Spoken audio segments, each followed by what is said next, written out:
नमस्कार, मेरा नाम सुसन्ना नायिका है और आज के इस वीडियो में मैं आप लोगों को बताने वाली हूँ कि समय से पहले मरने का कारण क्या है। आखिर ऐसा क्यों होता है कि जब कोई भी बच्चा पैदा लेता है तो वो 10 साल तक सिर्फ जीवित रहेगा या फिर सिर्फ 12 साल या फिर एक यंग एज में जैसे कि 20-25 साल तक, उसके बाद उसकी मृत्यु हो जाती है। और जैसे कि आपने बाइबल में भी पढ़ा होगा कि परमेश्वर ने एक उम्र रखा है जो कि 120 वर्ष की, इंसान इतने साल तक जीवित रहेगा। लेकिन वो उम्र पहले बहुत ज़्यादा थी, हज़ारों वर्ष तक लोग जीवित रहते थे, लेकिन वो पाप की वजह से वो घटते आ गई है और अब तो इतना कम हो गया कि 120 से भी ज़्यादा कम हो गया। जैसे 40-50 साल तक ही आज लोग ज़िंदा रहते हैं। तो इसका क्या कारण है? तो आज इसी के बारे में आप लोगों को ये सच पता चलेगा, क्योंकि इसके बारे में कोई भी नहीं जानता है। तो अगर आप जानना चाहते हैं कि क्या कारण है समय से भी पहले मौत का, तो इसलिए इस वीडियो को पूरा ज़रूर देखिएगा। अगर आप इस चैनल पर पहली बार विजिट किए हैं तो चैनल को सब्सक्राइब ज़रूर करें और नोटिफिकेशन को भी ऑन कर लीजिएगा, ताकि जो भी आने वाले समय में परमेश्वर का वचन मैं आप लोगों को बताऊंगी उसे आप गहराई से समझ सके। तो चलिए वीडियो को शुरू करते हैं।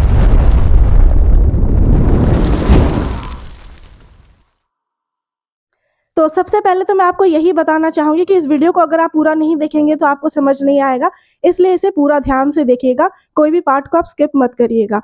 तो पाप ही एक ऐसा चीज़ है जिसकी वजह से लोगों की उम्र कम होते जाती है।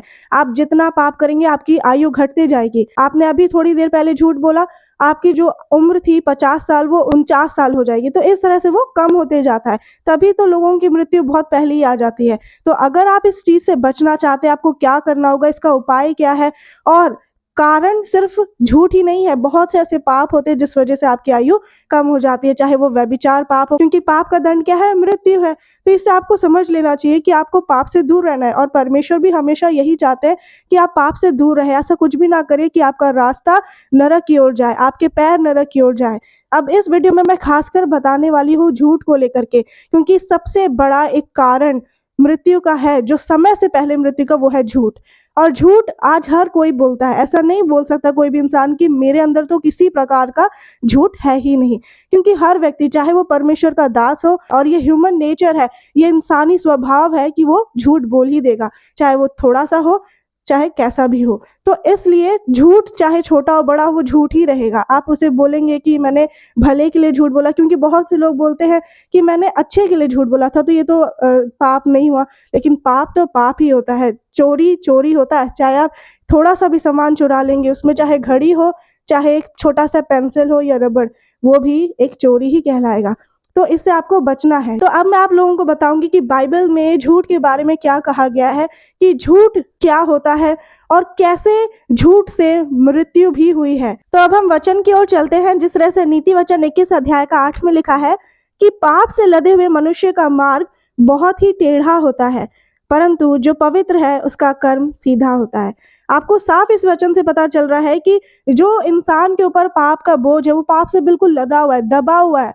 क्योंकि जब आपको उदाहरण से बताती हूँ, अगर आपके ऊपर बहुत सारे बॉक्सेस का या फिर बहुत सारी किताबों का बोझ आपके ऊपर डाल दिया जाएगा, तो आप कैसे हो जाएंगे? झुक जाएंगे। उसी तरह से एक इंसान हो जाता है जब वो पाप करते जाता है, हर दिन हर सेकंड वो पाप करता है, चाहे बोलने में, देखने में, सुनने में, तो उसके ऊपर पाप का बोझ आ जाता है और वो बिल्कुल झुक जाता है, पाप से लद जाता है। और ऐसे इंसानों का जो रास्ता हो जाता है वो फिर टेढ़ा मेढ़ा हो जाता है। वो कहाँ जा रहा है उसे खुद नहीं पता चलता, बस उसे क्या है कि जीवन हमें एक बार मिला है तो हमें कैसे भी जी सकते हैं, ये तो एक ही बार मिला है। लेकिन ये चीज़ गलत है, क्योंकि परमेश्वर ने आपको इस पृथ्वी पर लाया है इसलिए नहीं कि आप झूठ बोले, इसलिए नहीं कि आप अपने मन की इच्छा के अनुसार चले, बस पर इसलिए कि आप परमेश्वर की महिमा करें और आपके द्वारा दूसरे बचाए जाए। और ये तभी होगा जब आप खुद सही रास्ते पर चलेंगे।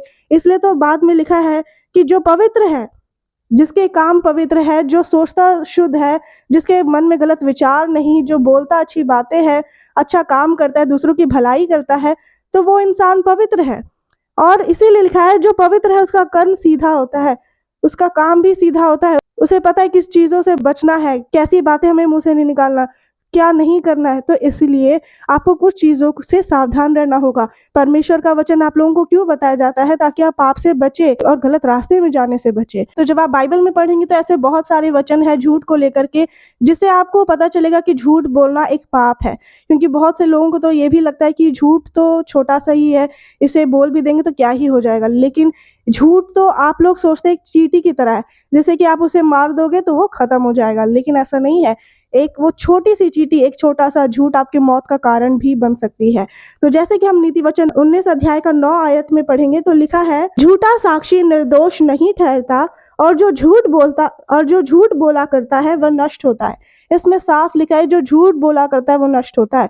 झूठ बोलने वाले मनुष्य नष्ट हो जाएंगे। इसीलिए तो मैं आपको एक वचन से बताऊंगी कि किस तरह से बाइबल में ही ये सच्ची घटना है, जिसमें कि 2 व्यक्ति ने झूठ बोला और उनकी मृत्यु हो गई उसी वक्त। ऐसा नहीं है कि 2 साल बाद, 2 घंटे बाद हुई, ऐसा नहीं, उसी वक्त हुई। तो सबसे पहले आपको जानना चाहिए कि बाइबल के अनुसार झूठ बोलना एक बहुत बड़ा पाप है। तो अब मैं आपको एक और वचन बताने जा रही हूँ। निर्गमन 20 अध्याय का 16 आयत में लिखा है, तो किसी के विरुद्ध झूठी साक्षी ना देना। तो इसका मतलब क्या है? किसी के भी विरुद्ध, किसी के अगेंस्ट में आपको झूठ नहीं बोलना है। तो मैं आपको इसे एक उदाहरण के द्वारा समझाना चाहती हूँ कि जिस तरह से अगर 4 लोग एक जगह पर बैठे हुए हैं और वहां पर वो आपस में वाद विवाद कर रहे हैं और अचानक पता चलता है कि उस घर में चोरी हो गई, तो वहां पर एक इंसान पहले से वहां मौजूद रहता है जो घर का काम कर रहा होता है। तो सब पुलिस आती है तो सब लोग बोलते हैं कि नहीं, मैंने नहीं किया चोरी, मैंने नहीं किया। सब ये बोलते हैं कि मैंने नहीं किया। जो व्यक्ति घर में होता है वो आकर के पुलिस को बोल देता है कि मैंने ये दूसरे वाले इंसान को देखा था, इसी ने चोरी की है। वो झूठी साक्षी दे रहा है, उसने नहीं देखा फिर भी वो ये बोल रहा है कि इसी ने किया है। हो सकता है कि वो किसी चीज का बदला ले रहा हो उससे। तो ये क्या है? झूठी साक्षी देना। ये एक प्रकार का झूठ होता है। आप वो चीज बोले जो कि आपने देखा है। अगर आपने कुछ चीज नहीं देखा, आपसे कोई पूछे तो क्या आप बोल देंगे हाँ यही सच होगा? नहीं, जब तक आप उसे अपने आंखों से नहीं देख लेते आप नहीं बोल सकते क्या सही है क्या गलत। न्याय करने वाले परमेश्वर है। अगर आपको कुछ नहीं पता तो उसमें झूठ भी नहीं बोलना है। और आपको ये चीज अच्छे से पता भी होना चाहिए, परमेश्वर ने मूसा को जो 10 आज्ञाएं दी थी उसी में से ये 9वीं आज्ञा है, 9th कमांडमेंट है कि झूठ नहीं बोलना है। और आप समझ सकते हैं कि हमें तो उन 10 आज्ञाओं का पालन करना है। अगर हम ये आज्ञा का पालन नहीं करते, इसका उल्लंघन करते, इसका मतलब हम परमेश्वर के विरुद्ध पाप कर रहे हैं। और अगर आप ये सोच रहे हैं कि झूठ तो सिर्फ एक आम इंसान ही बोलते हैं, परमेश्वर का दास तो बोल ही नहीं सकता, जैसे अभी कुछ देर पहले भी मैंने आपको बोला, तो मैं आपको बता दूं कि बाइबल जब आप पढ़ेंगे तो बहुत से परमेश्वर के दास ने परमेश्वर से झूठ बोला है। आप खुद पढ़ सकते हैं, पुराना नियम हो चाहे नया नियम। मैं आपको उसमें से एक उदाहरण बताती हूँ, पतरस का। पतरस जो यीशु मसीह के चेले थे, उन्होंने यीशु मसीह को पहचानने से इनकार कर दिया था। तो इनकार करने का मतलब वही है कि उन्होंने झूठ बोल दिया था कि नहीं, मैं यीशु मसीह को नहीं जानता, ये कौन है। तो ये झूठ बोल दिया उन्होंने। तो इस तरह से आप देख सकते हैं कि परमेश्वर के बड़े बड़े दास भी झूठ बोल देते हैं। तो इसमें हमें इससे बचना है। ऐसा नहीं है, बाइबल में वचन तो बहुत सारे हैं। यहूदा इस्करियोती ने फांसी लगा करके अपने आप को मार डाला था, आत्महत्या कर लिया था। तो क्या अब हम उस वचन को पढ़ करके ये सोचेंगे कि हमें भी ऐसे ही करना है? नहीं, हमें वचन को पूरा पढ़ना है और समझना है कि कौन सा वचन का पालन हमें किस तरह से करना है, उसे अपने जीवन में कैसे लागू करना है। ऐसा नहीं कि कोई भी चीज़ हमें दिखा तो वो मतलब हमारे लिए ही है, ऐसा नहीं है। इस बात का ध्यान रखना है। अब मैं आपको एक और वचन बताना चाहती हूँ जिससे कि आपको पता चलेगा कि ये जो झूठ हम बोलते हैं वो कहाँ से बोलते हैं? अपने मुंह से बोलते हैं। तो मुंह के प्रति भी परमेश्वर ने बहुत से वचन दिए हैं कि किस तरह से हमें अपने आप को, अपने जीभ को कंट्रोल में रखना, नियंत्रण में रखना है। तो जब आप नीति वचन 18 अध्याय का 21 में पढ़ेंगे तो उसमें लिखा है, जीभ के वश में मृत्यु और जीवन दोनों होते हैं और जो उसे काम में लाना जानता है वो उसका फल भोगेगा। इस वचन के द्वारा हमें यही पता चलता है कि यही जो आपका जीभ है इसी के वश में है कि आप मृत्यु की ओर जाएंगे या फिर आपको जीवन मिलेगा। और वो कैसे मिलेगा? अगर आप मुंह से अच्छी बातें निकालेंगे जो वचन के अनुसार हो, जिससे दूसरे का उन्नति हो, आपका रास्ता सही होगा, सीधा मार्ग आपके लिए बनेगा और इस तरह से अपने जीभ के द्वारा आप जीवन को पाएंगे। लेकिन अगर आप अपने मुंह से गलत बातें निकालते हैं, अपनी जीभ को कंट्रोल में नहीं रखते और जो मन में आता है वो आप बोल देते हैं, तो बाइबल में इस बारे में भी लिखा है कि जो मूर्ख व्यक्ति होता है वही ऐसा करता है, जो मन में आता है वो बोल देते हैं और बाद में माफ़ी मांग लेंगे। ये चीज़ भी बहुत गलत है। हमें ध्यान से जब भी कुछ अपने मुंह से शब्द निकाले उसको ध्यान से देखें कि हम क्या बोल रहे हैं, और इसी से हमें ये भी पता चलता है कि झूठ भी नहीं बोलना है, क्योंकि झूठ हम अपने मुंह से ही बोलते हैं।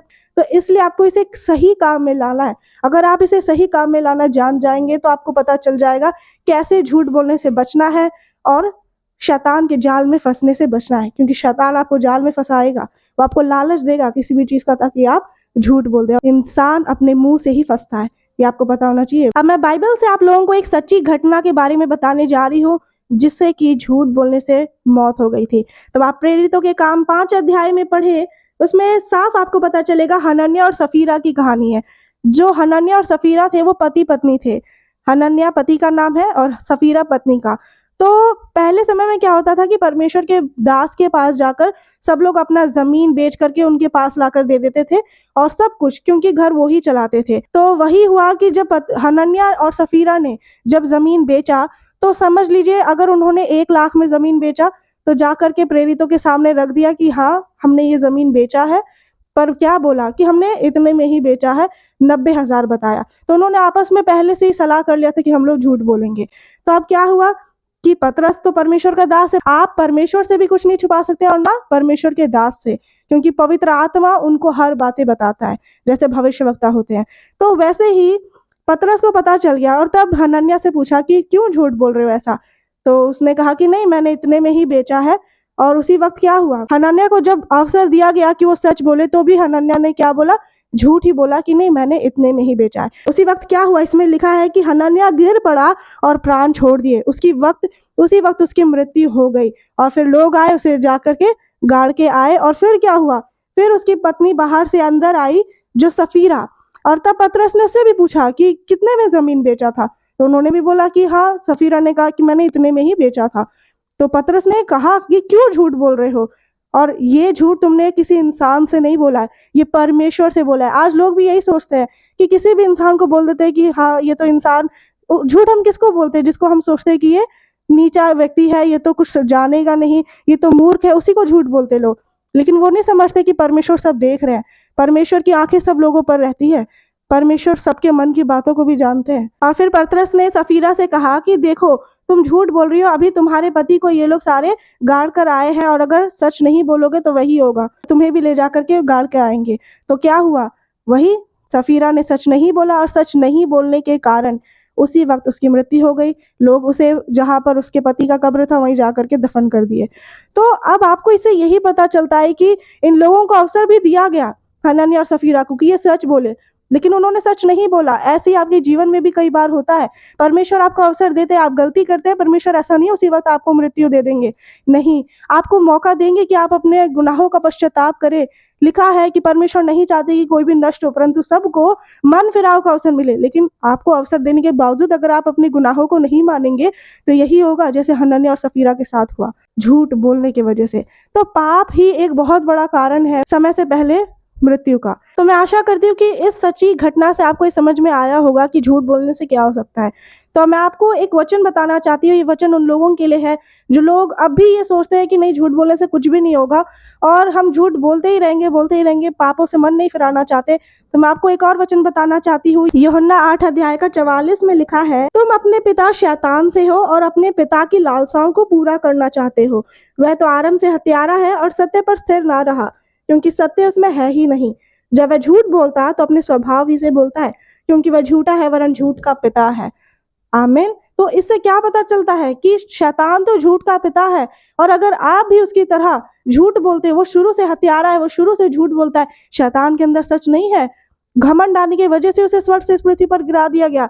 लेकिन इसी वजह से आज जो लोग झूठ बोलते हैं, अपने झूठ बोलते रहते हैं, अब मानते ही नहीं है अपनी गलतियों को, तो वो भी अपने पिता शैतान से। इसका मतलब है कि आज हर कोई सोचता है नहीं, मैं तो परमेश्वर का बेटा हूँ या बेटी हूँ, I am the child of God. लेकिन मैं आपको बता दूं, इस वचन से यही पता चलता है कि शैतान आपका पिता है अगर आप झूठ बोलते हैं, अगर आप पाप करते हैं, बार बार गलतियों को दोहराते हैं। तो साफ लिखा हुआ है, क्योंकि शैतान के अंदर सच नहीं है।